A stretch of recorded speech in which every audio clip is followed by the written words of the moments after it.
assistindo o culto. Então queria dizer que você também faz parte deste culto.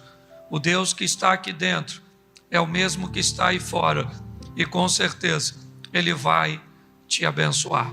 Amém?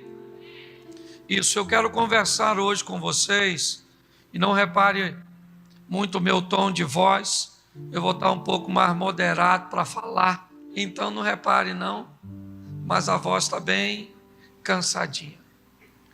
O tema da mensagem foi uma mensagem que Deus me deu essa semana. Eu ministrei no culto ontem e vim conversar com vocês sobre este tema, problema seu.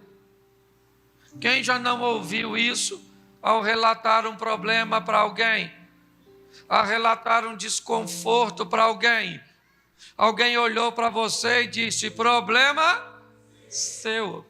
Em outras linguagem, dane-se. O problema não é meu, ele é seu. E eu descobri que qual é o maior problema e mais expressivo? O seu, o meu. Porque somos nós que temos que resolver. Você está aqui fazendo uma campanha, provavelmente motivado por um problema. Você tem um problema que precisa ser solucionado, que precisa ser resolvido. Então você está em busca de uma solução. Eu quero conversar com vocês hoje sobre como solucionar um problema. Eu quero te dar algumas diretrizes, não vai ser uma fórmula, mas vai ser uma diretriz, porque eu tenho visto gente com problema demais. Você viu aqui falando de empreendedorismo, de oportunidade. Tem gente que acha que sucesso é sorte. Eu vi uma frase que me chamou muita atenção, ela dizia que sorte é o nome que o vagabundo dá para o esforço que ele não faz. O indivíduo que não quer fazer nada para alcançar o que deseja, ele não alcança e diz que o outro só alcançou porque tem, e ele é um azarado. Pois bem, eu quero conversar com vocês hoje. E se você puder abrir a sua Bíblia,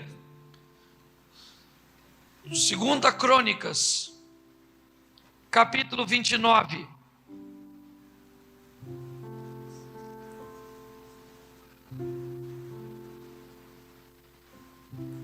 Segunda Crônicas, capítulo 29, verso 8. A minha tradução diz assim: por causa disso, a ira do Senhor se estabeleceu sobre Judá e Jerusalém. Ele nos fez objeto de terror, de pasmo e de zombaria, como vocês podem ver com os próprios olhos. Pois os nossos antepassados caíram à espada, e por isso os nossos filhos, filhas e esposas foram levadas cativos. Eu queria que você fechasse os seus olhos mais uma vez. Pai, continua falando conosco. Usa-me como um canal de bênção nesta hora, pelo poder do nome de Jesus. Você pode dizer amém? Isso. Nós estamos aqui com Ezequias enfrentando um problema. Ele disse: Judá e Jerusalém, ou seja, seu reino. Quem está falando aqui é o rei.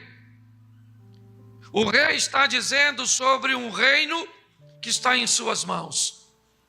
Ele diz: Judá e Jerusalém estão sendo assoladas por nações estrangeiras. Se tornaram objetos de pasmo, de assombro, de dor. Nossos pais morreram à espada.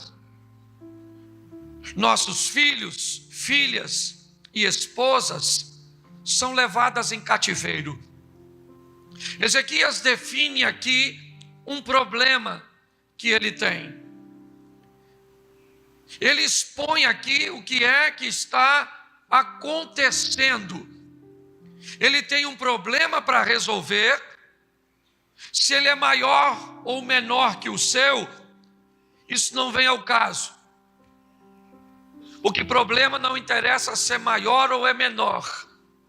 Ele é seu, precisa ser resolvido por você. Se alguém dissesse para você hoje, eu estou com câncer e você precisa pagar 100 mil reais, qual dos dois problemas é maior para você? O câncer do outro ou os 100 mil que tu tem que pagar? Os 100 mil. Por quê? O câncer é problema seu. Se hoje você precisa de um lar restaurado e quem está do seu lado precisa ver um filho livre das drogas, qual é o maior problema para você? A restauração do seu? Porque o filho drogado é problema seu.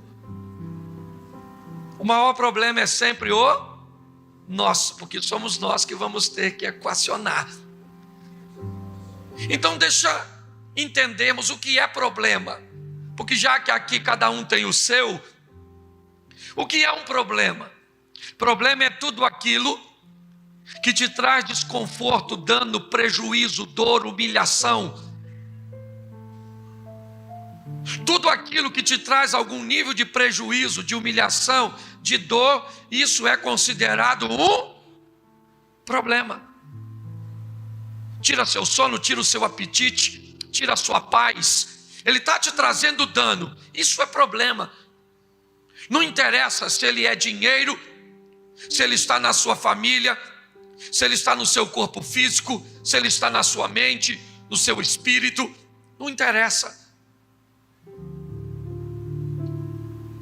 Se te traz desconforto, dor, humilhação, se te traz dano ou prejuízo, isso é um problema.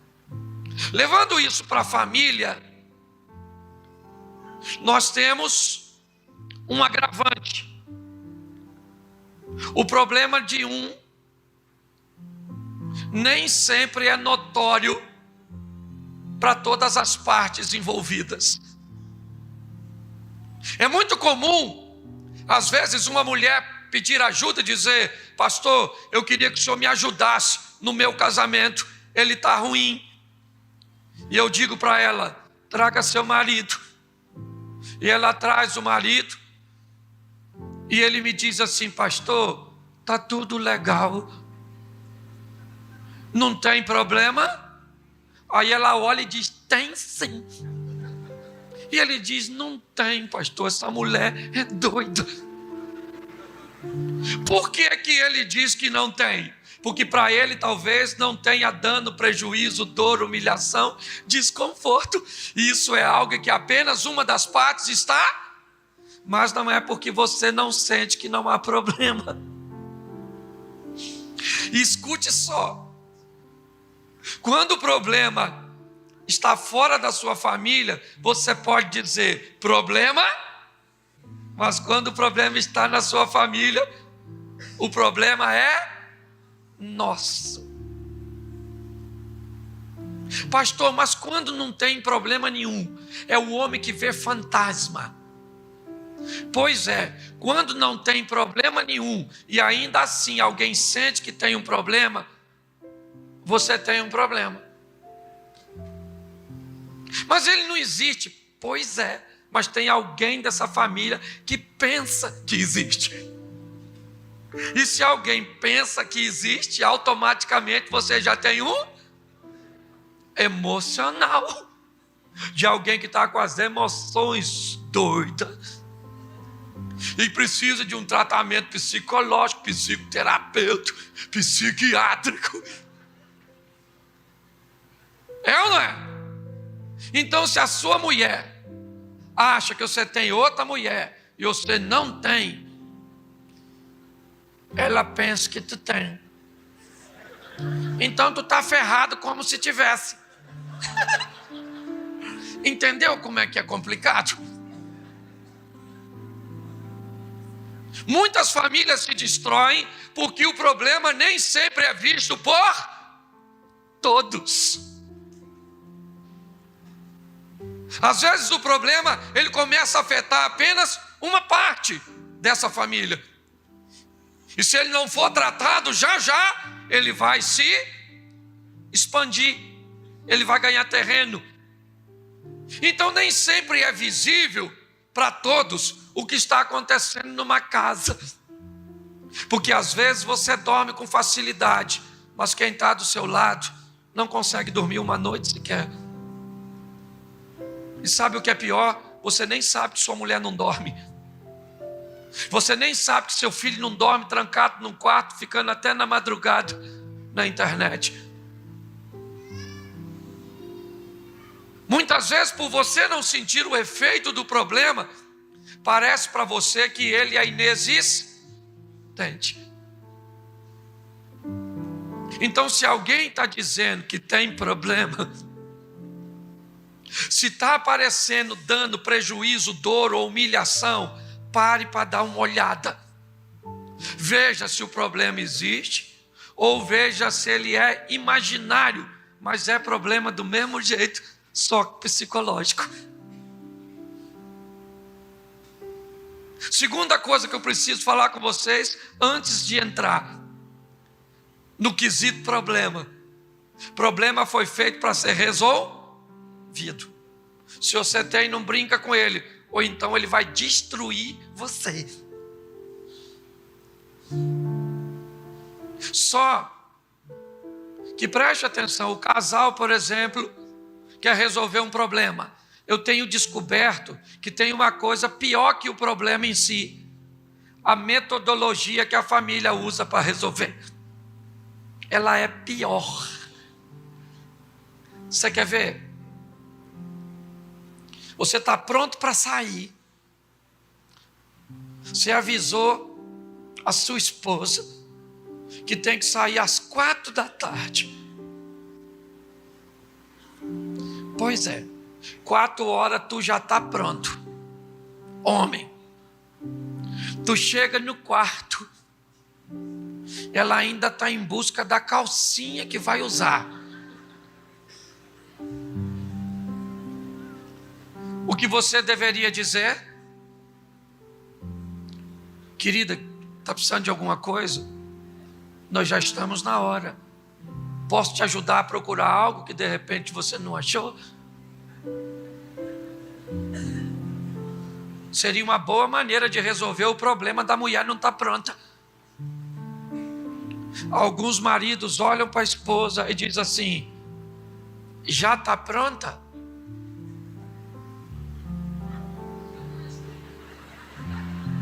Você é cego, miserável. Você não está vendo que o raio da mulher nem a calcinha achou?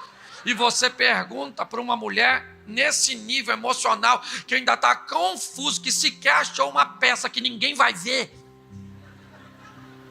E você diz: está pronta. Sabe o que você vai ouvir dela?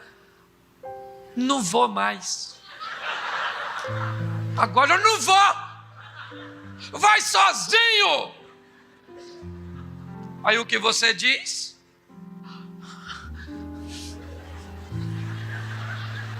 O que foi que eu fiz? Vou te explicar o que você fez.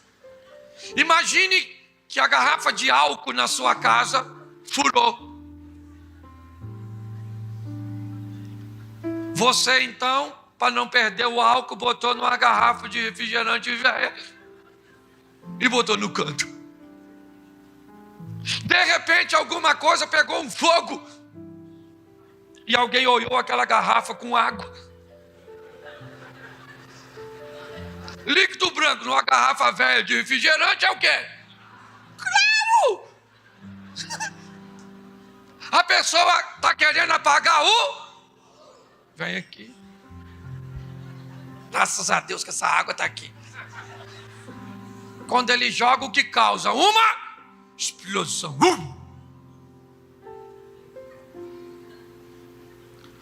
Eu não sabia que era álcool. Quem botou álcool numa garrafa de... O Satanás coloca.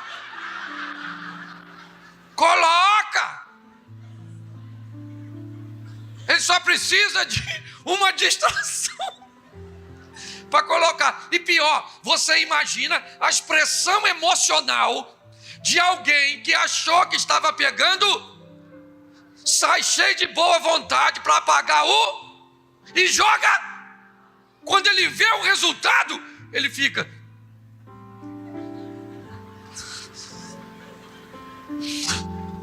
Ô meu amor, vão. Gente, para que eu falei? Estava pronto, eu vi que não estava. Agora explodiu o álcool. Sabe qual é? O grande problema das famílias hoje não são os problemas, mas são os métodos que as pessoas usam para resolvê-lo. O método de solução é muito pior que o problema. É ou não é? Tá assim de gente que viu um problema no filho e vai tentar resolver, sai de lá pior e confuso. Queria ter apagado o fogo. Agora esse menino nem quer falar mais comigo. Me ajuda, Jesus. Jesus fala, cheira antes de jogar. Podia ter. Descubra se o que você está tentando fazer realmente é o correto para resolver a situação. Pastor, está parecendo mensagem de autoajuda. Tem nada a ver com isso. Eu estou te dando informação. Já vou entrar no texto, que eu vou seguir direitinho aqui para você entender. Segundo tipo de gente que quer resolver problema é aquele que joga água no fogo. Esse está certo, amém? Amém? Sim, dependendo de onde jogue. Quando um bombeiro vai apagar um incêndio, ele joga água nas chamas ou na base do fogo? Onde? Porque a chama é apenas resultado daquilo que já se queima. Se ele molha a base, ele molha os possíveis materiais que podem se transformar em combustível. Tem gente que tenta resolver o incêndio jogando água nas chamas. E quando você joga água na chama, imediatamente o fogo tende a diminuir e você tem a sensação de que apagou. Mas lá por baixo, e você termina de resolver, você fala, resolvi, paguei, pronto. Uma semana depois, tu está lá tranquilo na tua casa, conversando com a sua mulher. Quem é que acontece? O fogo. Você fala, eu paguei esse miserável, paguei. Vou jogar de novo. Água onde? Nas chamas de novo. Um mês depois, outro assunto que não tem nada a ver com aquele. Eu falei, gente, que fogo ruim de apagar. Já joguei água nele, joga de novo. Quanta gente aqui já não pediu perdão 10 vezes pelo erro que cometeu para a esposa? E ela falou, perdoei, meu amor. E basta uma confusãozinha. Aquilo que você fez comigo me machuca.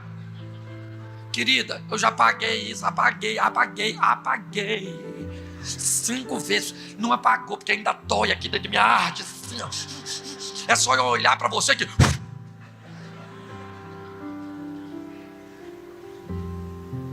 Ou seja, tem gente que ao invés de resolver, joga combustível. Tem gente que vai apagar com a coisa certa, jogando no lugar errado. E aí volta e meia, quem é que está lá? O tal do problema que você tinha pensado que ele tinha acabado. Então eu quero te ajudar, te dando algumas informaçõezinhas. Se você quer resolver. Quem aqui gostaria de resolver seus problemas? Levanta a mão. Isso. Baixa a mão, porque nem todo mundo levantou. Preciso fazer a segunda pergunta. Quem já se identificou tanto com o problema, criou uma intimidade, um nível de relacionamento tão íntimo, que você já não consegue viver sem ele? Levanta a mão. Isso, tem umas pessoas. Já virou assim parente do problema. Sim, você acaba de fazer uma oração para o problema ser resolvido. Quando a pessoa, você fala, problema, sai agora da vida dessa pessoa. E assim que você termina de orar, a pessoa fala, problema, a oração acabou, menino. Vamos embora que nós já estamos atrasados, hein? Amanhã nós temos que acordar cedo. Que cria uma... Cuidado que você pode estar rindo de você mesmo. Está assim de gente, jogando combustível no seu problema, tentando apagar de forma incorreta. Então, deixa eu te dizer como é que resolve o problema, porque está tudo aqui no capítulo 29 de 2 Crônicas, depois você pode conferir. Versículo 3. No primeiro mês do seu reinado, no primeiro ano, ele reabriu as portas da casa do... Isso. Ele fez isso quando? No primeiro mês. No primeiro mês e do primeiro ano. Em algumas traduções assim. Os primeiros dias do primeiro mês, do primeiro ano do reinado de Ezequias, ele abriu as portas da casa do Senhor e as reparou. Deixa eu falar uma coisa para você. Você quer resolver problema com facilidade? Sim ou não? Resolva no começo, assim que ele chega. Tudo é mais fácil quando você encara logo de início, seja o que for. Se você obedecer os sinais que o problema te envia antes de chegar, porque o problema não chega assim, avassalador. Ele te avisa, umas tonturas. Nossa, estou tonto. Nossa, estou com as dor. O que é isso? Nada. Nada. A nada dá tontura. Eu acho que nada não dava, era nada. Nada dá pontada. Quando você vê o que acontece? Fartou. Meu Deus, por que o Senhor deixou? Deus falou, avisei. Lembra da... Você falou que não era? Isso se você escapar. Porque a Bíblia diz que Deus tem prazer na morte da gente. Tu ainda vai dar mole? Tá de bobeira, otário. É ou não é verdade? Se Deus quer levar a gente, você ainda vai... Escute só. Quanto mais rápido você entrar em ação para resolver o problema, no primeiro mês, do primeiro ano, nos primeiros dias, Ezequias entra em ação. Mas a primeira coisa que um problema te dá é a sensação de sua presença. Você começa a senti-lo. Ok? Eu estou sentindo. Como é que eu sinto que eu tenho um problema financeiro? Esse mês não deu para pagar todas as coisas. Eu não consegui pagar 100% do cartão. Eu só consegui pagar a metade da fatura. esse é um sinal que me parece ter algum problema na minha área financeira. Quando meus compromissos não conseguem ser cumpridos, isso é um sinal de que eu tenho que tomar uma providência no que diz respeito à minha situação financeira. São sinais. Os sinais indicam que sua saúde não está boa. Os sinais indicam que você já não tem mais diálogo com seu marido. Seus encontros amorosos são espaços muito extensos. Você quer ir para a praia e ele para a casa de campo, ou para o campo, para um hotel de montanha, e vocês não vão a lugar nenhum. Ela quer comprar uma máquina de lavar, ele uma televisão. O que é isso? Isso são sinais que indicam que o seu relacionamento conjugal, você teria dinheiro para ir à praia, você teria dinheiro para ir ao hotel de campo, você teria dinheiro para comprar a máquina, não ao mesmo tempo que a TV, mas o que acontece? Não há cumplicidade, não há companheirismo, não há conexão. O que é isso? Um indicador que um problema está se instalando. Seu filho começa a mudar um comportamento, as notas positivas caíram radicalmente, as companhias, as conversas, o vocabulário, ele vai mudando. Ele começa a chegar com a fome diferente, com os olhos de uma forma diferente. O que é isso? Isso é um indicador que diz que você está possivelmente com um problema com seu filho.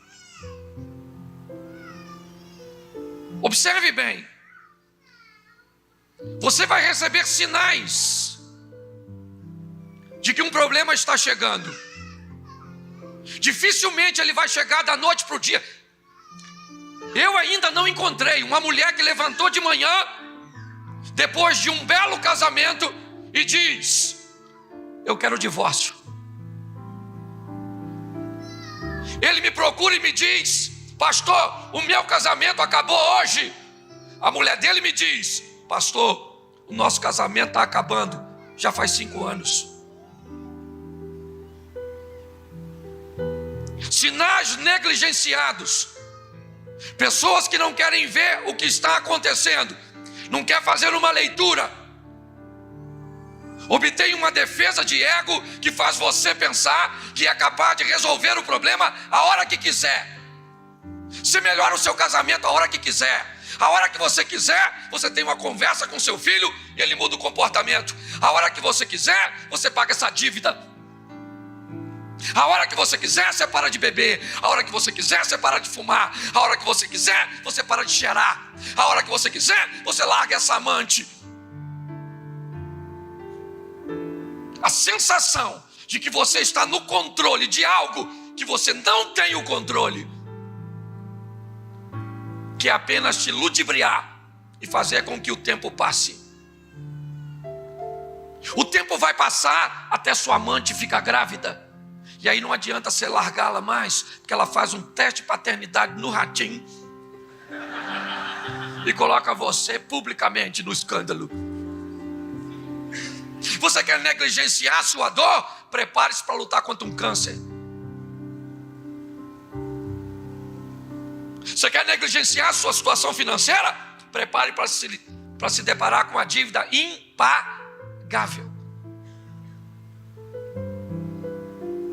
O que acontece? Ezequias não. Ele faz uma leitura, o que é? Eu tenho dor, humilhação, assombro, escárnio. É isso que eu tenho. Então eu tenho um o que ele tem? Ezequias tinha um problema. E problema foi feito para ser resolvido. Quando? Quando? Quando? Você vem num culto de campanha e diz assim: amanhã eu vou resolver. Ezequias, no primeiro ano, no primeiro mês, no primeiro dia do mês, ele toma uma E qual é a providência que ele toma? Depois de sentir o problema, ele vai tomar uma providência. Sabe o que é? Descobrir onde ele está. Descubra onde o seu problema está. Onde ele está? Pastor, ele está na minha vida conjugal. Eu não tenho problema com meus parentes. Eu não tenho problema com meus filhos. Eu não tenho problema com dinheiro. Eu não tenho problema de saúde. Eu não tenho. O meu problema é Já descobriu onde ele está? Pastor, minha vida conjugal é fantástica. Eu estou com um problema emocional. Eu estou estressado. Estou com síndrome de pânico. Tá bom? É isso. Você já sabe onde ele está. Você quer ver? Se você começa a sentir umas dores nessa região, assim, umas dor que anda, dor fitness, uma dor que caminha, ela dói assim, perto de você, assim, aí faz um bolo assim, aí você vai no médico, e você só sabe que tem alguma coisa acontecendo, porque você tem uma dor. A dor já te indica que há sofrimento. Se há sofrimento, há um problema. Aí você vai no médico. O médico diz assim: querido, dói onde? Aí você diz: olha, dói nessa região. É aqui que dói. Você já sabe onde o problema está? Sim ou não? Ele está nessa região. Você já sabe o que é? Você já sabe o que é? Não. O médico vai fazer e vai te dizer se o problema é gordura no fígado. Você está com problema no pâncreas. Você está com problema renal. Preste atenção. Sinta o problema. Descubra onde ele está. E agora o identifico. Eu estou com um problema financeiro? Estou. Eu já sei que é finanças. Eu estou endividado, não deu para pagar tudo. Então tá bom. Eu já sei que é minha área financeira. Mas qual é o problema?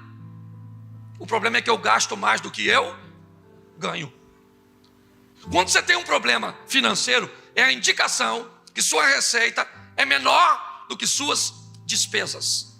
Então, para você consertar isso, você só tem duas chances. Ou você aumenta a sua receita, ou você corta suas despesas. Mas qual é o problema disso? É que assumir que você vai precisar tratar pode ser mais doloroso que conviver com o problema. Você quer ver? Você está endividado, seu filho estuda num colégio particular. Qual é a primeira providência que você deve tomar? Tirar o seu filho do colégio e botar em Mas aí o que é que você pensa?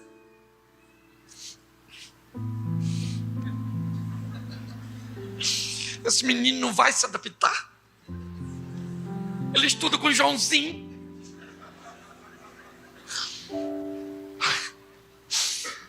Querido, deixa eu falar uma coisa para você. Esse adolescente se adapta a qualquer coisa. Isso é igual barata. A geração que não dormia sem jantar é a nossa. Eles comem uma barra de cereal e come e dorme. Aí você não quer passar a vergonha de tirar o seu menino do colégio particular, mas não sabe a vergonha que ele passa quando uma supervisora do colégio tem que ir lá na sala dizer: fulano, vem cá. Fala para sua mãe comparecer aqui, porque já é o terceiro mês que você não paga. Sabe qual é o problema, gente? É que quando você identifica, talvez você não gosta do que vê. E quando você não gosta do que vê, pode ser que você prefira negligenciá-lo ao invés de enfrentá-lo. Ezequias disse assim: nossos pais caíram à espada, nossos filhos e filhas foram levados a cativeiro. E eu sei por quê. Onde o problema está? Nossos pais viraram as costas para o Senhor, não queimaram incenso, não acenderam as lâmpadas, antes viraram as costas para o Senhor. Ele descobre onde o problema está. Ele descobre quem o problema é. Talvez o problema financeiro que você tem seja a falta de juízo e de equilíbrio, ou talvez uma compulsão. O perfil do endividado é esse: compra o que não precisa para pagar com dinheiro que não tem, para mostrar para quem não gosta. Você quer saber se você é compulsivo? Assiste Polishop. E se você sentir que quer comprar tudo aquilo, que aquela esteira que caminha transforma aquela mulher naquela Janjona, naquela Olívia Palito, tu tá doente. Junto com aquele troço que faz exercício, tem um livro que fala: para de comer, miserável. Sim. Pare e pense. O que é? Chama a família. O que é? Querido, estourou. Nós estamos com o aluguel atrasado, o cartão não pagamos tudo, entramos no cheque especial. Então a partir de hoje não tem mais Coca-Cola, é que suco. Quer tomar alguma coisa? Pega um limão na casa do vizinho e faz uma limonada. Carne. Sair para passear. Menino, se você vê uma lâmpada acesa, você apaga. Se o papel higiênico cair no chão, coloca no lugar, porque se molhar é preju. 1 mês e meio, 2 meses, 3 meses depois, você convoca a família e diz para eles: nesses 2 meses de arroxo econômico, o aluguel já está em dia e só devemos R$500 do cartão. 2 meses depois, pagamos o cartão e pagamos quase tudo. Quando uma família descobre que juntas consegue resolver problema, não haverá problema que ela não seja capaz de resolver. O problema é, as pessoas não dividem. Um homem tem vergonha de dizer para a mulher dele. Eu já vi homens que perderam o emprego, ficaram apáticos, evasivos em casa, mas saíam todo dia para a mulher pensar que ele estava trabalhando. Com o comportamento dele, ela achou que ele estava traindo ela, o seguiu e o viu sentado na praça e disse: meu amor, o que foi? Ele começou a chorar. Ele disse para ela: faz 15 dias que eu perdi o emprego e eu não tenho coragem de falar com você nem com os nossos filhos. Se você não tem coragem de dividir as coisas com as pessoas mais importantes, se você compartilhar talvez 4, 5, 6 meses depois, talvez que seja 1 ano, seu casamento que estava acabado pode ser restaurado. Sua saúde que estava destruída porque foi tratada. O problema é que quando as pessoas veem, às vezes elas não gostam do que veem e fingem. Porque depois que você identifica onde ele está, onde? Por que é que minha mulher não quer fazer sexo comigo? Por que é? E quando eu descubro que o meu problema é conjugal, e em que área conjugal? Assexual. E eu começo a descobrir que minha mulher não quer fazer sexo comigo porque eu não sou carinhoso. Ela não quer fazer sexo comigo porque eu não sou romântico. Ela não quer fazer sexo comigo porque eu não tenho habilidades de atraí-la para o leito. E pior, quando eu faço sexo com ela, eu sou o único que consigo ter e ela não. Eu posso descobrir uma coisa extremamente desagradável: que eu não tenho habilidades para satisfazer uma mulher. Então é melhor eu dizer que ela é frígida, fresca, desinteressada, sabe? Porque se deixasse eu fazia sexo com ela todo dia. Então é melhor você botar a culpa no outro porque não quer ver a sua. Porque é muito mais fácil culpar o outro do que aprender a ser romântico. É muito mais fácil botar a culpa no outro, porque quando você vai fazer a leitura do problema, você pode descobrir que o problema está em você. E se ele estiver em você, você vai precisar implementar a próxima etapa, que é o que Ezequias faz. Ele descobre uma coisa: Deus se afastou. Ele diz no verso 10: eu estou resolvido a trazer Deus de volta. Eu quero resolver o problema. Eu não vou negligenciá-lo, eu vou enfrentá-lo. Quando ele assume isso, ele vai implementar o processo para trazer Deus de volta. O que é isso, pastor? São as ferramentas. Sabe por que muita gente prefere não ver um problema? Porque não sabe como vai. Seu filho está esquisito, usando umas roupas diferentes, com umas expressões estranhas, começou a falar fino, as companhias dele também é bem esquisita, tendo uma aparência feminina.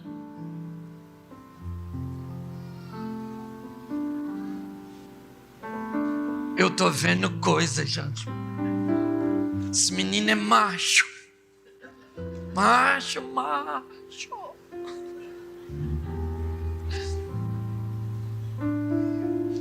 Por que é? Que é mais fácil eu dizer que ele é homem do que assumir que ele está com os traços homossexuais. Porque eu não sei como eu vou resolver. E se eu não sei como vou resolver, talvez seja melhor não mexer nesse assunto. Vamos deixar o tempo passar. Quem sabe isso conserta. Quem sabe melhora. Quem sabe não é apenas uma fase. Deixe o problema se instaurar. Deixe ele se estabelecer. Deixe ele se erradicar. Deixe. Finja que não está acontecendo nada no seu casamento. Finja que não está acontecendo nada com sua saúde. Finja que não está acontecendo nada com as suas emoções. Finja que não acontece nada com seus filhos. Que não está acontecendo nada com seus pais. Finja. Vai ser mais fácil para você? Vai. Mas espere. Espere, porque essa história não termina não. Vai ter um dia que você vai chamar seu filho e ele vai dizer: eu sou.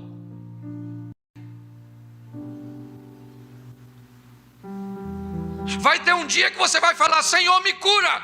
E ele diz: isso é uma etapa que você ultrapassou quando eu te dei a oportunidade. Isso não está mais em questão. Agora pode vir. Ainda hoje estarás comigo no meu reino. Sabe quando você vai descobrir que o seu casamento vai melhorar sem você encarar? Quando o Ricardo, já ouviu falar desse cara?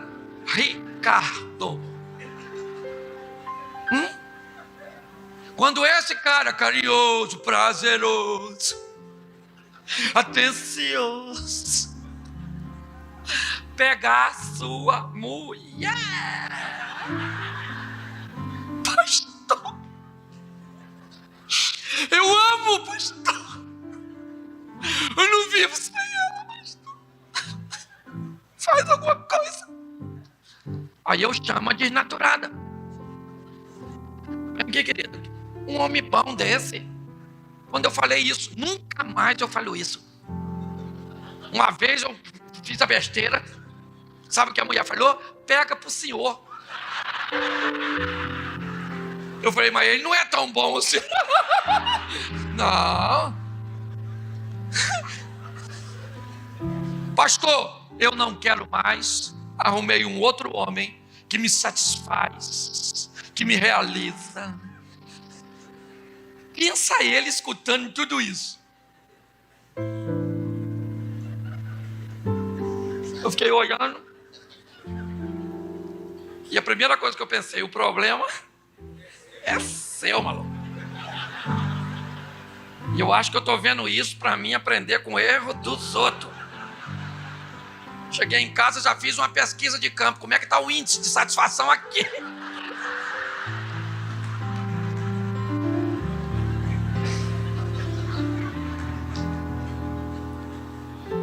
Se você negligenciar o problema, seja onde for,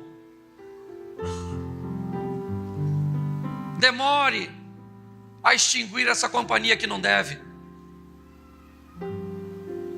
e morra numa emboscada que era para matar uma outra pessoa e nem você, mas você acabou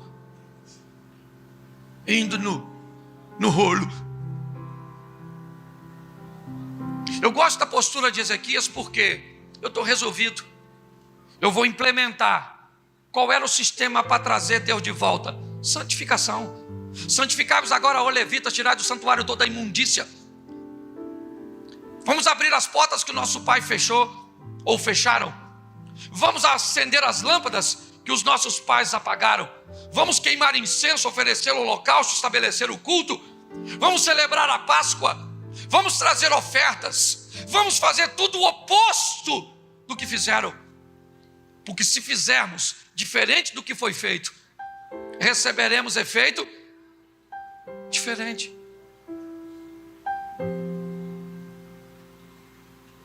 Só que agora vem a implementação. Eu acho isso legal. Eu conheço a estrutura aqui de Monte Oreb.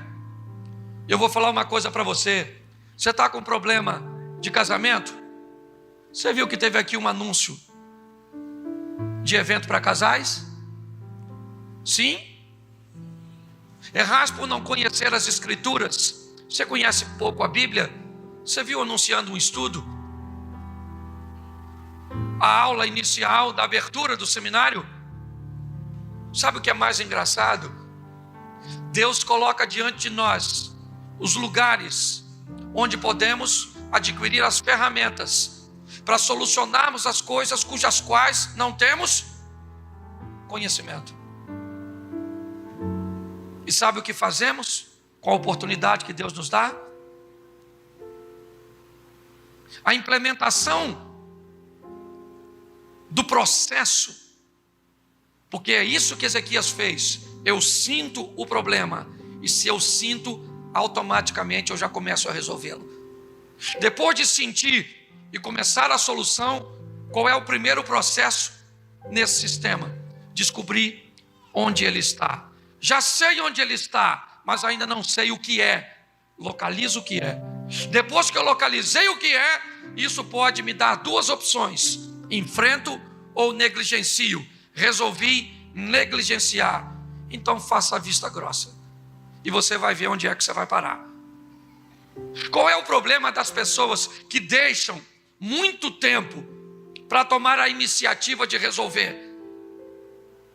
O processo de recuperação é muito mais doloroso, ou às vezes é tarde demais. Mas pastor, para Deus tudo é possível? Sim. Quer discutir com Ele das possibilidades que Ele já te deu durante todos esses anos para salvar seu casamento? Você quer conversar com Ele sobre as vezes que sua mulher sentou e demonstrou insatisfação? Você quer sentar e conversar com Ele das vezes que Ele te tornou sensível para observar a mudança de um comportamento que você fingiu que não estava vendo? É isso? Você vai querer me convencer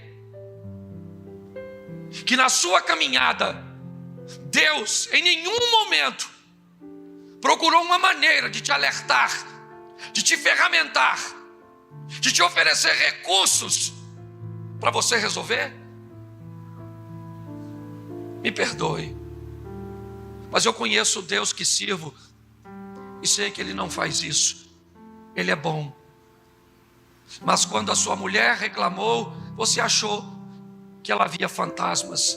E mesmo se visse, você deveria saber que ela está com problemas emocionais, algum nível de insegurança, e por isso ver coisas que não estão acontecendo.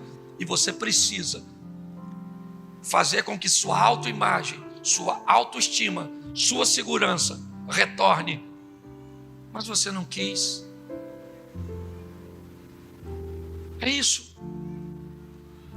Sabe o pior de tudo isso que eu estou falando para vocês? É que grande parte de vocês, eu não vou dizer de mim não, porque eu aprendi muito a enfrentar as coisas. Aprendi a enfrentar os problemas quando? Hoje eu levanto, tem muita coisa para resolver. Resolve. Não posso resolver, querido, pega meu carro aqui, vai lá, pega um ônibus, pega um Uber, faz isso, resolve aquilo. Final da tarde eu tive 5 pessoas envolvidas no meu processo de solução. Porque o que eu não resolvo hoje, querido, ele acumula com o de amanhã. E o pior de tudo, quando sua vida tiver uma desgraça, quando você vier procurar ajuda e nós perguntarmos, querido, onde é que está ruim? Você diz, tudo. Porque um abismo chama outro abismo. É uma reação em cadeia. Brinca com um problema financeiro, ele interfere no seu humor, mexe com sua vida sexual, desequilibra seu casamento, interfere no comportamento de seus filhos. Você desanima na fé. Quando você vai fazer uma avaliação, diz pastor, eu não sei nem por onde começar. Por quê? Porque se tivesse, querido, realmente esse nódulo seu é um câncer. E aí, doutor, dá para fazer uma quimioterapia, uma radioterapia? Vamos ganhar tempo para fazer uma cirurgia e remover? Não dá mais tempo. Agora já se espalhou pelo seu corpo inteiro. Você vai sair daqui hoje com essa palavra no seu coração. O problema é seu. E se ele é seu, é você que tem que resolver. Quando? Identificando quem ele, ou onde ele, quem ele é. Vou negligenciá-lo ou vou enfrentar? Vou buscar ferramentas para fazê-lo. Vou implementar o processo de solução. Termino aqui. Há um tempo atrás, e eu vou tratar desse assunto só para encerrar, porque ele atrai muito a atenção das pessoas. Como eu estou no finalzinho, você já está aqui há um tempo grande, e realmente aconteceu.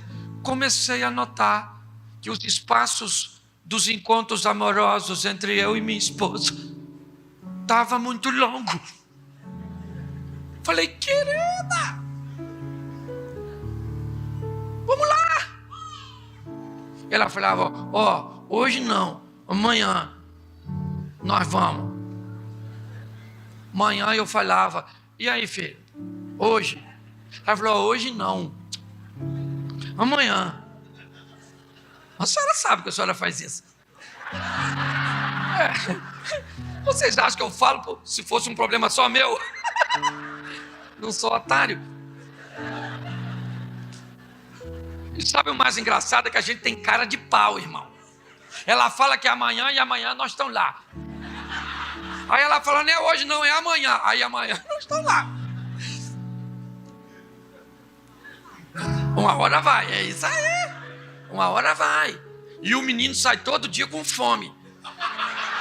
Homem na rua com fome parece Alien versus Predador. Lembra da cabeça do monstro? Pois é. Buscando o outro que está invisível. Se você conhece a história, sabe do que eu estou falando. Pois bem, um dia minha esposa falou: querido, deixa eu falar uma coisa para você. Tá bom para tu? Eu falei: bom. Bom não tá lá. Ela falou: sabe qual é o seu problema, Cláudio? Você acha que sempre tem que ser, sabe, um espetáculo. Às vezes é só a propaganda, o trailer. Eu falei: mas como é que é isso? Eu vou explicar a você, meu filho. Não tem dia que é: vamos lá, isso, chegou, acabou, isso, a paz do Senhor, Deus te abençoe, graça e paz, vamos embora. Eu falei: é? Ela falou: aí funciona. Lá uma vez ou outra, aí a gente assiste O Vento Levou, um longa-metragem. Eu falei: então vamos embora, é isso aí. Você só me avisa quando é o trailer e quando é o longa-metragem, que nem é longa-metragem. Assim, a gente fala longa para impressionar o ouvinte. Olha a verdade. Mas é um trem mais demorado. Eu aprendi, seja o que for. Está faltando dinheiro, mulher? Não dá para gastar. Está com um problema assim? É assim que a gente resolve. Porque problema foi feito para ser resolvido. Aí você deve estar pensando agora: pastor, mas o meu problema é muito sério, ele é muito grande, ele é muito... Pois é. Teu problema não é mais sério do que Deus. Seu problema não é maior do que Deus. Agora, se você está esperando muito tempo para resolver, vai ser bem sofrido, porque você vacilou, vacilão. Ainda dá tempo, eu não sei, eu não sou Deus, sai daqui e conversa com ele hoje. Senhor, pensa numa pregação atrasada na minha vida. Também. Olha aí, 5 anos que eu negligenciei isso. Otário. Aí, Senhor, o Senhor não leva em consideração tempo de ignorância. Pois é, esse jumento que vos fala, que ignorou tudo. Essa mulher está certa de não me querer. O Ricardo é melhor que eu, assumo. Mas me dá essa mulher aí, poxa. Mata o Ricardo, destruidor de lá. A mulher nem é dele, é minha.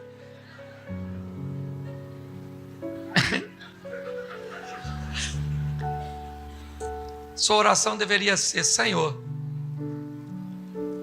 esse homem não é melhor do que eu.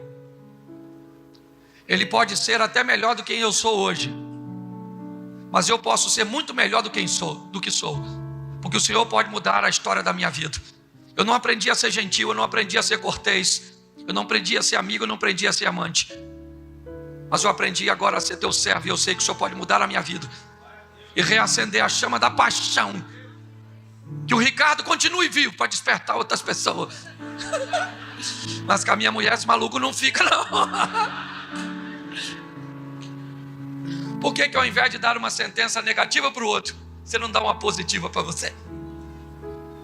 Diga para quem está do seu lado assim: fique esperto, o problema é seu. Graça e paz, meus amados irmãos. Se você gosta das pregações do pastor Cláudio Duarte e não quer perder nenhum vídeo novo ou live do pastor, já clique aqui embaixo no botão inscrever-se. Assim, Te avisaremos sempre que tiver um vídeo novo ou live do Pastor Cláudio. Muito obrigada por estarem aqui. Se inscrevam. Isso é muito importante para nós. Deus te abençoe. Graça e paz. Segundo o Criador, uma das coisas mais terríveis que podem acontecer, nocivas, com um ser humano, é ele ser privado de relacionamentos, de parceria, de cumplicidade. Eu queria lembrar a vocês que isso para Deus é tão expressivo, que mesmo antes da Bíblia narrar a criação da mulher, na viração do dia, Deus vinha conversar com Adão, interagir com ele. Porque na mente de Deus, não é saudável que uma pessoa viva isolada. Talvez isso seja bem refletido no momento em que vivemos, onde estamos ainda falando, mesmo de uma forma um pouquinho mais relaxada, de isolamento social. Mas o quanto de mal esse isolamento fez para a sociedade, isso é notório. A solidão. E muito mais do que estar sozinho, sem a companhia de ninguém, talvez seja a dor de estar envolto, rodeado de pessoas e mesmo assim continuar sozinho. Porque às vezes você está rodeado de pessoas, mas você está só. Esse dia, numa fila para embarcar num voo, devia ter mais ou menos umas 150 pessoas. E estávamos todos na fila e a moça estava indo à minha frente e de repente, uma funcionária da companhia aérea olhou para ela, não sei por que motivo, perguntou para ela: a senhora está com alguém? E ela disse: não, eu estou sozinha. E naquele momento tinha inúmeras pessoas ao redor dela, mas ela estava dizendo: nenhuma dessas pessoas fazem parte do meu convívio, fazem parte da minha história. Apesar de eu estar envolto numa multidão, apesar de eu fazer parte de um núcleo familiar de 5, 6, 10, 20 pessoas, morar numa casa, isso não significa que essas pessoas estão com você. Muitas pessoas se sentem solitárias. Uma das grandes reclamações, até mesmo das pessoas que vêm para a igreja, é a dificuldade de interagir e de conseguir algum relacionamento. As pessoas se queixam muito disso. Ou seja, faço parte de uma igreja de 1000 pessoas e mesmo assim eu ainda continuo solitário. A solidão não é algo que foi feito para o ser humano. Deus tem prazer de que as pessoas se relacionem. E muitas vezes nós nos sentimos só. Hoje eu quero mostrar para vocês, rapidamente, que muitas vezes pessoas vão lhe faltar. Muitas vezes pessoas vão lhe virar as costas. E cuidado com a expectativa que você nutre, principalmente daquelas pessoas cuja qual você aguardava reciprocidade, daquelas pessoas cujas quais você investiu alguma coisa, você ajudou. Dói muito mais, certo? Ver alguém que deveria lhe corresponder de uma forma positiva lhe virar as costas do que um estranho. E essa é uma estratégia do diabo. Por que é que as pessoas que nos ferem são aquelas pessoas que mais deveriam nos ajudar? Porque o propósito maligno é causar feridas no nosso coração. Por que é que quem vendeu, ou por que quem vendeu José foram seus irmãos? Porque o propósito era ferir o coração dele. Eu quero mostrar para vocês hoje, rapidamente, algumas situações que pessoas aparentemente estavam sozinhas, mas elas entenderam algumas coisas que, se nós entendermos, vai ser muito fácil. A primeira delas é a batalha de Davi contra o gigante. Presta atenção aqui em mim, não precisa abrir sua Bíblia, qualquer coisa eles vão colocar o texto aqui. Israel está num momento muito difícil. Há um rumor de guerra contra os filisteus, que, diga-se de passagem, já havia vencido Israel numa batalha anterior. Essa situação então se intensifica. E agora, mais uma vez, no vale de Elau, no vale de Socó, as tropas estão acampadas para um ambiente de guerra. Quando de repente um soldado dos filisteus, um homem valente chamado Golias, se destaca das fileiras e faz uma proposta para o exército de Israel. A proposta é: ao invés de estabelecermos uma guerra, vamos estabelecer uma outra modalidade de batalha. Vamos estabelecer um duelo. O que é um duelo? É onde alguém se predispõe a lutar sozinho, sem a companhia de ninguém, solitário. Golias está dizendo: eu estou apto a me destacar, e sozinho eu sou capaz de enfrentar qualquer soldado de vocês. Escolham em Israel alguém que seja homem o suficiente, que seja forte o suficiente, que seja corajoso o suficiente para vir aqui me enfrentar sozinho. Essa é a proposta. Não podem ser dois, não podem ser três, não. Ele pode trazer consigo a arma que quiser. Fique à vontade. Eu tenho couraça, eu tenho escudo. O que ele tem? Lança, flecha, espada. Eu tenho todo o aparato a meu favor, é o que está dizendo Golias, para vencer. Eu sou altamente preparado. E é nesse ambiente de duelo, de solidão, que Davi vai resolver entrar nessa batalha. É algo aparentemente louco. Todas as pessoas que estão olhando para aquele momento, não faz sentido, porque todas as pessoas que estão olhando para Davi, o que estão vendo? Um homem grande, bem armado, bem equiparado, ou equipado, como Golias, intransponível. E do outro lado, um rapaz que não tem uma lança, não tem uma espada, não tem um escudo, ele não tem nada, e pior, ele está sozinho. Sabe o que é mais incrível nisso? É que para todo mundo Davi está sozinho. A única pessoa que não se sente sozinho nesse campo de batalha é Davi. Davi é o único que está naquele ambiente e tem certeza de que ele não está sozinho. Mas pastor, se ele não está sozinho, então não é duelo. Bom, aí é que vem a parte legal. Porque o aliado de Davi não pode ser visto por ninguém. O aliado de Davi, ele é invisível. Então todo mundo que olha só vê Davi.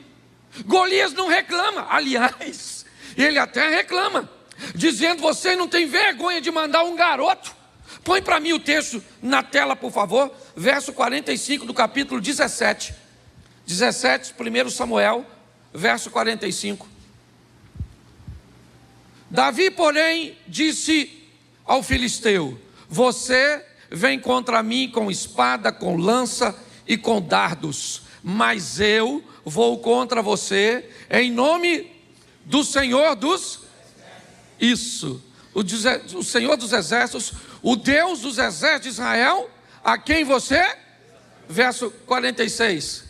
Hoje mesmo o Senhor o entregará nas minhas mãos, eu matarei, cortarei a sua cabeça, e hoje mesmo darei os cadáveres, né, do exército filisteus, as aves do céu, os animais selvagens, e toda a terra saberá que há Deus em Israel. Sabe o que esse garoto está dizendo? Pensa só. Todo mundo está olhando. Davi está como? Sozinho. E o que Davi está falando? Ele sabe nada. Vou matar esse cara aí. Mas você está sozinho. Eu não estou sozinho. Deus está comigo. Se você consegue ver Deus ou não consegue, isso não é problema meu, isso é problema seu. Eu tenho certeza de que Ele está comigo. Davi é alguém que está preocupado? Provavelmente está. Ele está amedrontado? Ele está.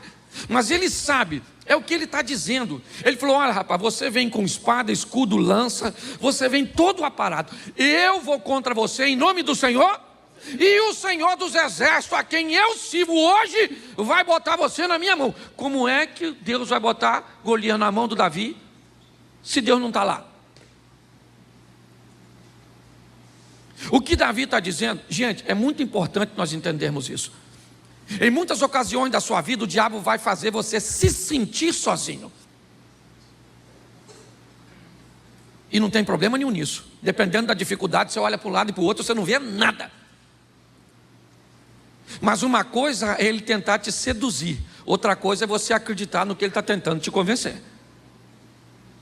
Deus não é um homem para que minta, nem filho do homem para que se arrependa. Se ele falou que estaria conosco todos os dias, é porque ele vai estar conosco todos os dias. Aliás, foi ele que disse que não é bom que o homem esteja, então ele vai estar conosco.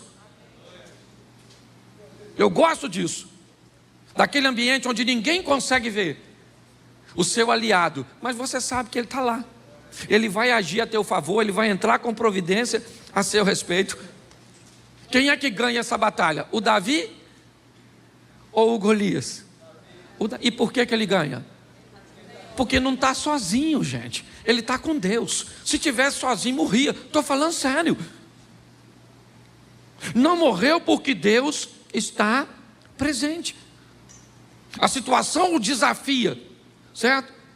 Para enfrentar de forma solitária. Então ele não poderia levar Eliabe, seu irmão mais velho, Abinadab, Samar e nenhum de seus irmãos. Seu amigo Jonatas, que na verdade a amizade acaba surgindo depois que ele se torna um campeão de guerra, que até então ninguém estava muito afim de ser amigo de um borra-botas, que limpava as arminhas do pai, porque é só você começar a vencer que aparece assim de gente querendo estar do seu lado. Começa a perder para você ver se não vai todo mundo embora, e te deixa sozinho. O único que fica contigo quando todo mundo vai embora é aquele que nunca te deixou, o Senhor dos exércitos. Ele não está preocupado na sua conta bancária, ele não está preocupado com sua saúde, se sua mulher foi embora, se seus filhos esqueceram, se seu patrão te mandou embora. Ele não está nem aí. Ele falou: eu vou estar com você até o último dia da sua vida e não da minha, porque eu vou viver para sempre e quero trazer você para mim. É importante nós entendermos isso. Eu gosto desse camarada, primeiro pela valentia. A valentia a ponto de ter certeza de que Deus era com ele quando ninguém conseguia ver. Pastor, como é que eu consigo isso? Isso é fácil, Davi também ensina. Um pouquinho de cada vez. Quando Saul tenta convencer, Saul fala para Davi: garoto, deixa eu explicar uma coisa para tu. Senta aí. Tu viu o tamanho do cara? Tu sabe quantas pessoas aquele cara já matou? Você vai morrer, garoto. Você não pode ir contra aquele gigante. Ele é matador desde garoto. Quase matou a mãe dele quando nasceu. O cara é matador. Davi falou: peraí. Deixa eu te explicar um negócio. Eu estou acostumado. Volta e meia eu vejo Deus me dando vitória. Volta e meia eu vejo Deus agindo em ambientes que ninguém consegue ver. Se você não acredita, isso não é problema seu. Eu só quero que você me autorize. Fala para mim, vai e tu vai ver o que vai acontecer com aquele gigante de uma figa, filho de uma égua, miserável. Eu vou matar ele. Ninguém acreditava nele. Querido, deixa eu te dar uma notícia muito importante. Se você, para vencer, depender da torcida dos outros, se prepare para perder. Porque hoje a sua vitória incomoda muito mais os outros do que a sua derrota. Está assim de gente torcendo para você?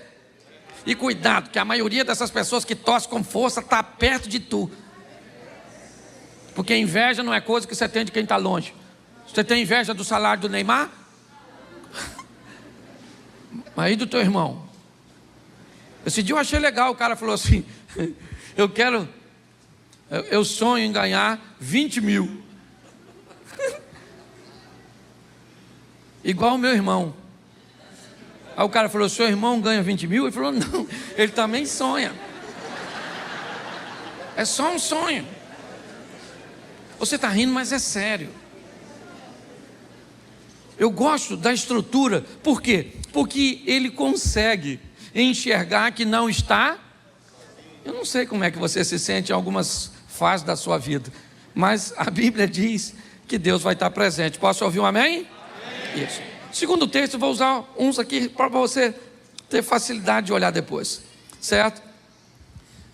Próximo evento, 2 Crônicas, a partir, vamos para o capítulo 32, certo? Novamente, as coisas não estão boas para o povo de Deus. Agora Israel está cercada. Agora o exército não é mais dos filisteus, são os sírios, pela mão de Senaqueribe. Agora as coisas estão extremamente difíceis. O rei, ele não quer invadir, ele quer que o povo se renda. Então ele manda uma carta, que é lida diante do povo.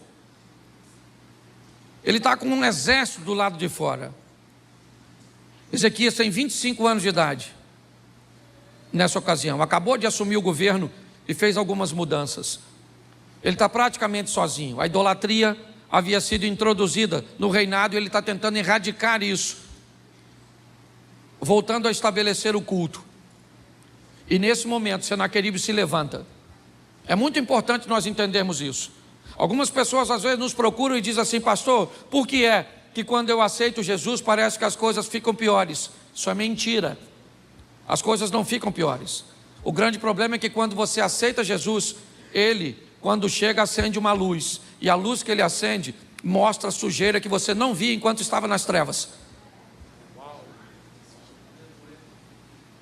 O problema é que quando Ele chega, Ele mostra que tem pessoas que não devem mais estar na sua vida. E aí você começa a enxergar coisas que você não via antes. Aí dá a impressão de que as coisas pioraram. Mas não tem pior. O troço já estava ruim. É que você estava, né, cego nesse ambiente. Quando eu olho para esse texto, o que eu vejo? Um cara cercado. Exército ele praticamente não tem. A estrutura dele para se defender é basicamente nenhuma. Ele não tem recursos nenhum, nem para estabelecer aliança com outros reis, porque o pai dele decretou falência para a gestão dele. Ezequias não tem nada. Os utensílios todos de ouro, de prata, de bronze, de tudo, da casa dos príncipes, ele deu tudo para o exército da Síria e dos assírios. Ele não tem nada, ele não tem como fazer aliança. É nesse ambiente que ele está aparentemente sozinho, liderando um grupo que não tem nenhuma condição de vencer. Só que o versículo 7, 2 Crônicas 32, 7, Ezequias diz assim: sejam fortes e corajosos, não tenham medo, nem desanimem por causa do rei da Assíria e do seu... Não, bota lá o adjetivo. Enorme exército. Pois conosco está um poder maior do que o que está. Presta atenção. No meio daquele caos, Ezequias diz: nós não estamos sozinhos, tem alguém conosco que é maior do que tudo que ele tem. Ele está no momento de dificuldade. O momento de dificuldade inevitavelmente pode trazer sobre nós uma cegueira. Você lembra quando Agar está do lado de um poço, vendo seu filho morrer de sede? O texto não diz que o anjo faz o poço aparecer. O texto diz que o anjo olha para Agar e diz: Agar, o que está acontecendo com você? Tem um poço do seu lado. Mas às vezes a situação é tão difícil que a solução está mais perto do que você imagina, mas você não consegue ver. Quando olhamos para esse texto, o que Ezequias diz? Olha, ninguém está vendo, mas há um conosco, um poder maior do que todo o poder que está com ele. Não desanima não. Eu imagino o pessoal falando: um com a gente para matar o Senaqueribe. Não desanimar. Desanima não, hein? Ele falou que tem um com a gente aí, ó.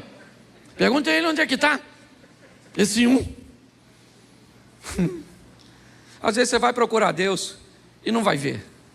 Mas mesmo que você não veja, não sinta, fica tranquilo. Porque ele falou que estaria. Ele não disse que você precisaria vê-lo. Ele não disse que te daria sinal de que estaria lá. Ele disse, você só acredita que eu estou. E pronto. O resto deixa comigo. É o que ele falou. Você acha isso interessante? Verso 20 do capítulo 32.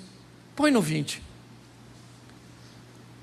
Por tudo isso, o rei Ezequias e o profeta Isaías, filho de Amós, clamaram em oração aos, e o Senhor enviou, já preguei sobre isso aqui, e o Senhor enviou quantos anjos?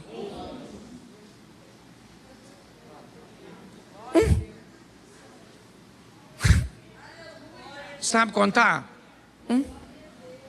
Um anjo. Aí você acredita se quiser. O texto diz que o anjo veio, matou, resolveu a parada toda. E todo mundo que queria matar o Ezequias, depois disso, vinha visitar ele, trazendo presente, falando, ô Ezequias, gente boa, falei com o Senaqueribe, não se mete com o Ezequias.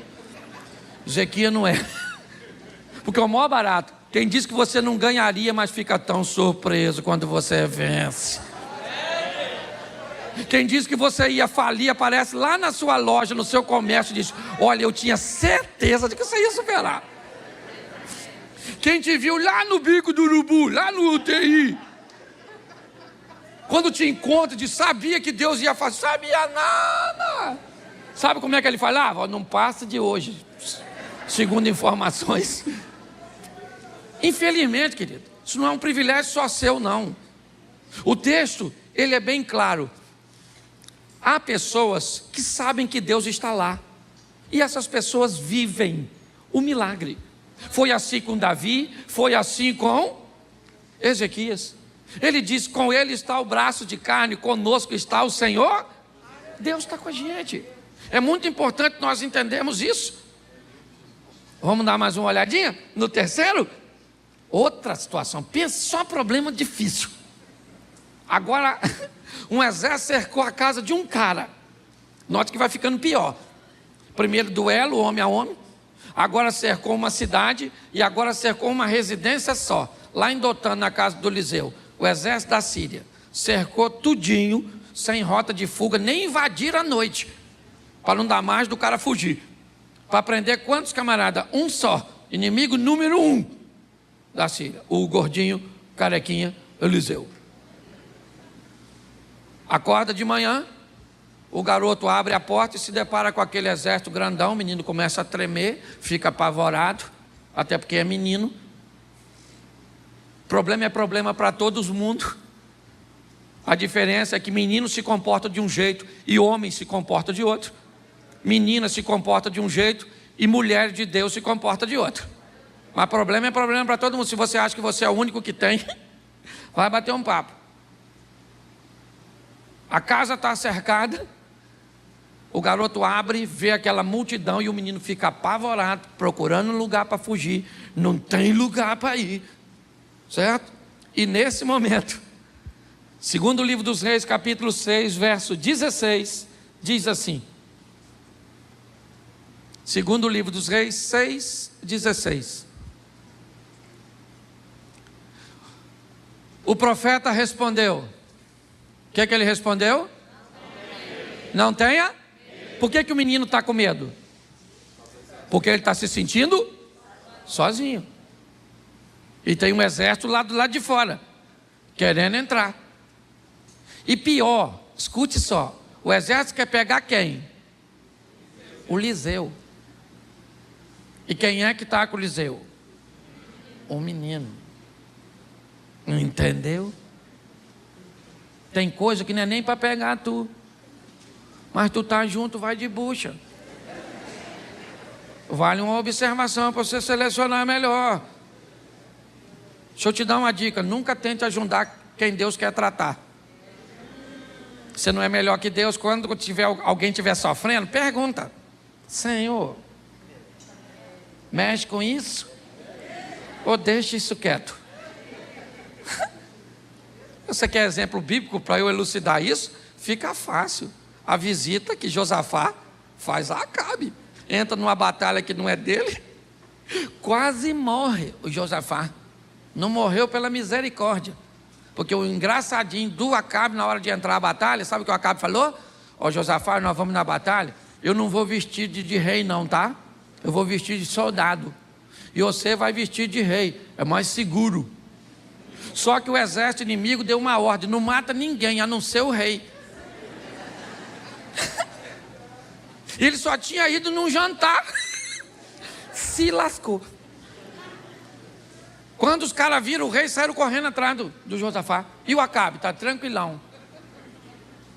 De repente alguém viu que falou, não é o Acabe não.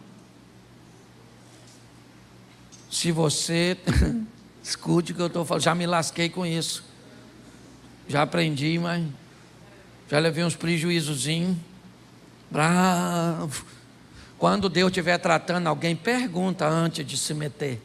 Senhor, está brigando contigo ou com o chifrudo? Se for contra o chifrudo, eu entro. Se for com o Senhor, arrebenta. Até porque na mão do Senhor fica mais fácil. Ele é misericordioso. Pelo menos foi a mão que Davi escolheu estar. Nesse texto, o profeta diz, não tenha medo. Aqueles que estão conosco são mais numerosos do que os que estão. Eu imagino o garoto. Estão conosco. Conosco. Desenrola, filho. Onde é que está conosco? Não estou vendo ninguém. Isso aí. Eu estou olhando. Eu tenho um negócio para resolver amanhã, essa semana. Nós estamos sozinhos, Liseu. Acorda. Vai para a oficina da alma. Você está precisando. Você está precisando cuidar das suas emoções. Você já está vendo coisa. Aí, sabe o que Eliseu diz? O verso seguinte. Eliseu orou. Senhor, abre os olhos dele. Dele quem? Do menino que estava com ele. Para que ele... Então o Senhor abriu os olhos do... E olhou e viu as colinas cheias de cavalos e carros de fogo. Presta atenção aqui. Sabe o que a Bíblia está dizendo? Ande com gente que vê coisa que tu não vê. Ande com gente que está numa fase acima de você, na próxima fase, na fase cuja qual você quer ir. Pare de andar com cabeça de bagre. Você está entendendo? Escolha melhor seus relacionamentos. Eliseu olhou, orou e falou, Senhor, abre os olhos desse garoto. E o menino está lá. Quando o menino olhou,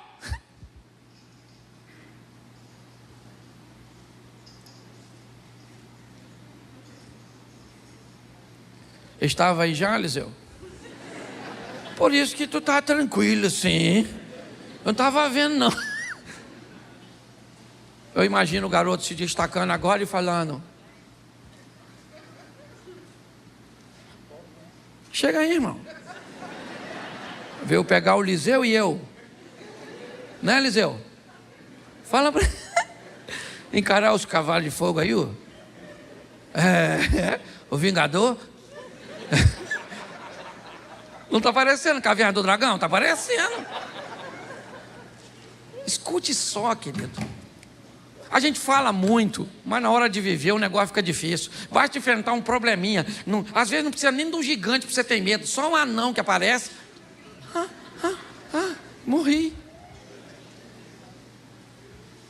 O que a Bíblia está dizendo é que Deus está onde sempre esteve, no controle de todas as coisas. Não é Deus que tem que agir. Segundo a Bíblia, somos nós que temos que abrir os olhos. Está aqui na Bíblia. Posso ouvir um amém? Isso. Você quer ver o outro também que não dá para entender? O tal do Elias. Pensa num cara extraordinário. Um dia invocou com Acabe e falou, aí Acabe, a partir de hoje, o texto nem diz que foi Deus que mandou. Diz que ele invocou e falou assim, ó, segundo a minha palavra, eu sou assim com a chefia. Então não chove mais. Ele só esqueceu que morava lá. Um pequeno detalhe. Ele só... Não chove na terra que ele morava. O miserável amaldiçoando o local que ele está. Por não podia dizer, não chove lá. A partir de hoje não chove mais aqui na sua terra. Pronto. Aí o Acabe quer matar ele. Deus fala, foge, vai lá. Ninguém mandou você falar.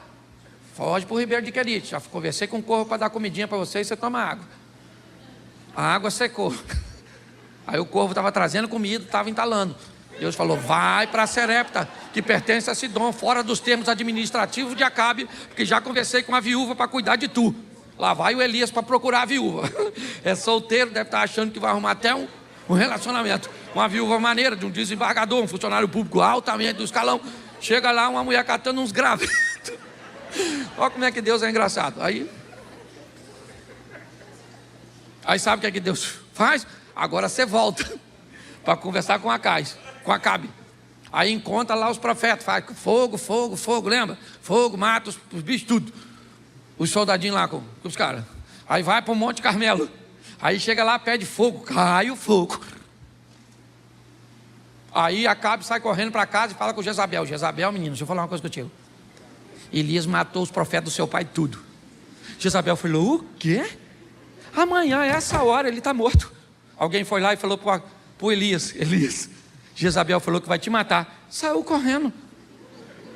Um cara matou 450 homens, foge de uma mulher. O que é isso? Crente. Crente enfrenta hoje um problema grande. Deus abre portas, Deus fez milagres, e basta enfrentar um outro problema. Não dá mais para segurar. Poxa, você está rindo de você mesmo, não é de mim não. Volta e meia nós estamos fazendo. Sabe o que Elias faz? Eu vou até ler. Capítulo 19, verso 14. 1 Reis 19, 14. Ele respondeu. Quem respondeu? Tenho sido muito zeloso pelo... Olha o que já está reclamando. Falando que ele está cuidando de tudo, zeloso.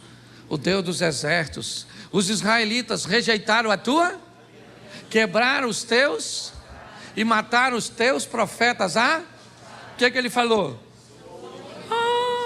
A última bolacha do pacote. Sou o único que sobrou. Deus falou, Elias, verso 18. Agora Deus humilhou também. Verso 18. No entanto, fiz sobrar 7.000. Para tu que achava que estava sozinho, tu é o 7.000. Mas o cara se sente, por quê? Está debaixo de uma pressão. É muito comum isso, gente. Embaixo da pressão, o que o diabo faz? Ele não pode te possuir, porque o Espírito Santo está em você. Então ele não pode fazer uma possessão. O que ele faz? Uma opressão. Ele começa a te apertar. Perde o sono, perde o apetite, perde o humor, perde isso, perde aquilo outro. Aí você já começa a achar que não tem mais ninguém no mundo, que ninguém te ama, que é melhor morrer. Já começa esse sentimento doido. E quem viveu isso? O Elias. O que a Bíblia está dizendo? Acorda, abra os seus olhos. O diabo vai querer te enganar, dizer que você está sozinho, que essa igreja não é para você, porque você não deve andar com Jesus, porque... Poxa. Agora uma coisa me encanta. É Jesus dizendo que ficou sozinho. Aliás, a maneira com que Jesus conduz seu ministério e os exemplos que ele nos dá é uma coisa fabulosa. Num determinado momento ele está orando e diz, Senhor, eu estou orando dessa forma, mas eu sei que todas as vezes que eu falo, tu sempre me ouve. Aqui Jesus diz da garantia e da certeza que Deus está sempre com ele. Mas no Getsemane ele faz o oposto. Ele diz, Deus meu, por que me desamparar? Aquele que diz, em determinados momentos, que tem a garantia e a certeza de que Deus está sempre com ele, também nos dá o exemplo de que há momento da dor humana, de que parece que Deus foi embora. Se você acha que isso é uma fraqueza de Jesus, longe disso.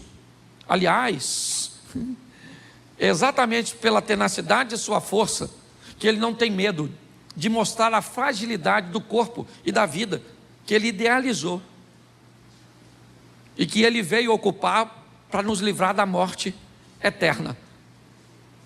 Mas ele também nos mostra que há momentos que as coisas ficam tão difíceis que o ser humano vai sentir que ele está sozinho. E ele mostra essas duas fases, assim como nós vamos encontrar em Elias, em Eliseu, em Davi, em Ezequias. Agora, um dos textos que mais me emociona quando o assunto é solidão é Juízes 16, 20. Para mim, não há texto mais doloroso do que esse.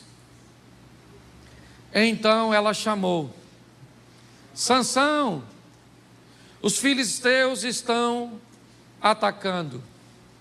Ele acordou do sono e pensou: sairei como antes e me livrarei. Mas não sabia que o Senhor o tinha deixado. É um dos únicos textos que você vai ver ele sozinho. Ele teve tantas oportunidades. Deus deu a ele tantos momentos que ele poderia refletir. Ele levantava e dizia: sairei esta vez e vencerei como venci. E ele quebrava as cadeias, quebrava as amarras e fazia tudo. Mas o texto diz que nessa ocasião ela diz: Sansão, eles estão vindo. E ele se levanta, acordou e disse: eu sairei como das outras vezes e eu me livrarei. Mas ele não sabia. O que ele não sabia? O que Davi sabia? O que ele não sabia? O que Ezequias sabia? O que ele não sabia? O que Eliseu sabia? O que ele não sabia é o que Elias estava duvidando. Note que Davi tem a certeza, Ezequias tem a certeza, Eliseu tem a certeza, Elias titubeia, Jesus dá um exemplo, mas Sansão achou que Deus era com ele. A vida de Sansão a partir daquele dia era fazer força sem sair do lugar. A vida de Sansão se tornou isso, empurrando uma estrutura pesada, fazendo forças, cego, sem sair do lugar, simplesmente porque não conseguiu sobreviver a coisa doce em lugar proibido, como o mel na ossada, a não controlar as paixões incorretas, relacionamentos inadequados, a rejeitar o aconselhamento e a instrução de seus pais. Quando nós olhamos a vida deste moço, ela é muito triste. Eu encerro agora perguntando a você: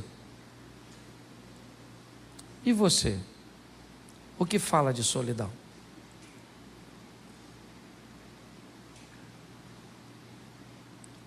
Como é que está a sua situação hoje? Ontem nós tivemos um evento aqui dos obreiros e eu recebi um abraço de um irmão aqui da igreja. Mas pensa assim eu confesso a você que uma pessoa que eu jamais imaginaria que havia notado que eu estava me sentindo sozinho. Ele se aproximou, me disse: pastor, esses dias você estava pregando e eu vi que você estava só. sua fala estava pausada, seu raciocínio estava lento. E ele, sem me tocar, ele ainda não tinha me abraçado. À medida que ele foi falando, eu fui vendo que eu não estava sozinho. E ele me disse: eu fui para casa e orei por você, pastor, naquele dia. Eu não sei como você está hoje. Isso não tem a ver com o dinheiro que você tem. Isso não tem a ver com a beleza do seu casamento. Isso não tem a ver com o sucesso dos seus filhos. Aliás, eu não sei nem se isso tem a ver com a sua espiritualidade e intimidade com Deus. Porque eu vou dizer que Elias não era íntimo. Eu vou dizer que Moisés não era íntimo. Mas a solidão de não ter com ninguém para dividir a dor de guiar aquele povo fez com que ele tomasse algumas decisões. Eu gostaria de fazer parte da sua intimidade, mas eu não tenho como. Eu sou um mero mortal.